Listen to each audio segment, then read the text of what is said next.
तब इसका अर्थ ये हुआ कि धर्म का पालन बहुत विरले व्यक्तियों के द्वारा किया जाता है।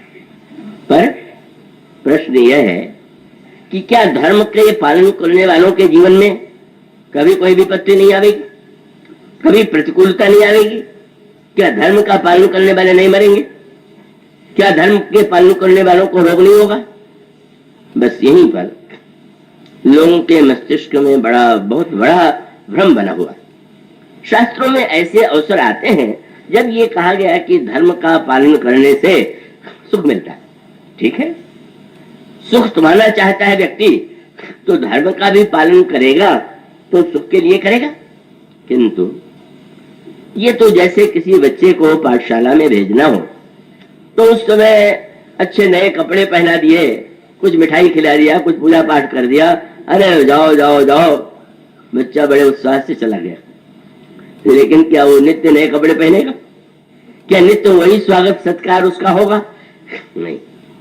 इसलिए धर्म की प्रशंसा में जब यह कहा गया कि धर्म के पालन करने वाले को सुख मिलेगा तो प्रेरणा के लिए, और उसकी प्रशंसा ऐसी होती है जिस समय जनकपुर के दूत आए और महाराज श्री दशरथ ने पत्र पढ़ा और गुरु वशिष्ठ को ले जाकर के पत्र दिया तो उन्होंने यही कहा, अरे महाराज क्या बात है, तुम गुरु विप्रधेन सुर सेवी तस पुनीत कौशल्या देवी, सुकृति तुम समान जग माही, भय नहीं कतहु न होने नहीं।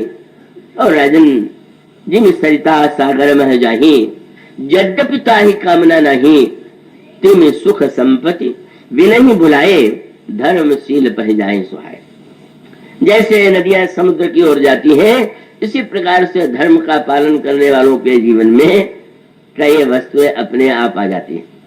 तो उससे भी यही अर्थ मिलता है कि भाई धर्म का पालन करेंगे तो खूब संपत्ति बढ़ेगी, धर्म का पालन करेंगे तो सुख ही सुख होगा। पर वो एक प्रसंग की बात है, ये पूर्ण सिद्धांत नहीं। क्या महाराज श्री दशरथ की मृत्यु नहीं हुई? क्या अयोध्या में महान विपत्ति नहीं आई? क्या श्री राम को वन नहीं जाना पड़ा? श्री सीता जी और लक्ष्मण जी को वन वन भटकना नहीं पड़ा? क्या श्री सीता जी को लंका में बंदनी नहीं बनना पड़ा? और इसका उत्तर है कि नहीं नहीं, ये सब हुआ। और सब होना जो है, और जैसा मैंने कहा कि सुख और संपत्ति क्या बुरे व्यक्तियों के जीवन में नहीं दिखाई देती? अगर दशरथ के जीवन में संपत्ति की वृद्धि हो रही है तो अधार्मिक रावण के जीवन में क्या संपत्ति नहीं है क्या? उसके लिए तो लिखा हुआ है लंका में दिन प्रतिदिन उन्नति हो रही है, और वो यही वर्णन किया गया है कि लंका में तो सब वस्तुएं सुख संपत्ति जय सेना जय प्रताप बल बुद्धि बढ़ाई। और तब मूल तत्व यह है कि धर्म का पालन करने का फल सुख है, पर दुख भी आता है। और आता इसलिए है कि आप कितने भी बड़े धर्मात्मा होंगे तो रात आवेगी कि नहीं आवेगी? आप सोच रहे कि नहीं दिन ही बहुत अच्छा, आप निर्णय करने की रात ही बहुत अच्छी, असंभव है।